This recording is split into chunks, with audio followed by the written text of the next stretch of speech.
गांव में एक धोबी रहता था। उस धोबी का एक गधा भी था, जिससे वो अपने रोजमर्रा के काम भी लिया करता था। धोबी अपने गधे को बहुत प्यार करता था, लेकिन उसे खुराक देने में बहुत कंजूसी करता था, जिससे बेचारा गधे तक कमजोर हो गया कि घर लौटते वक्त बीच जंगल में बोझ की वजह से लड़खड़ाकर गिर पड़ा। धोबी को अपने इस गधे पे बहुत तरस आया और सोचने लगा, काश मैं इसे अच्छी खुराक दे पाता। धोबी जरा आगे बढ़ा तो उसे एक मरा हुआ शेर मिला। धोबी को अचानक ख्याल आया। उसने शेर की खाल को गधे की कमर पर रखकर घर ले आया। शेर की खाल को धोबी ने अपने गधे को पहना दी और उसका रूप बदल दिया।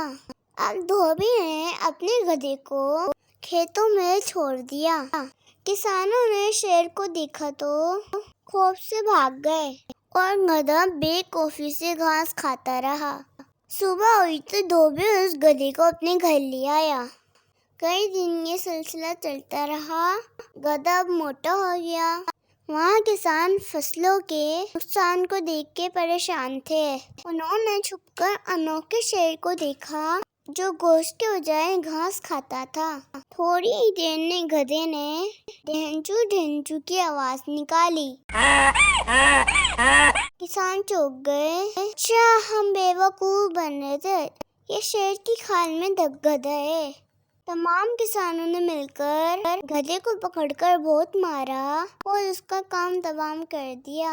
धोबी रोज की तरह अपने गधे को लेने आया तो अपने गधे को मरा हुआ देखकर धक रह गया और सोचने लगा, काश मैं ऐसा ना करता और आज मेरा गधा ना मरता, वो मेरे पास होता।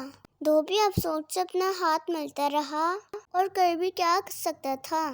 अगर किसान से कुछ कहता तो किसान गधे की तरह उस धोबी को भी मारते।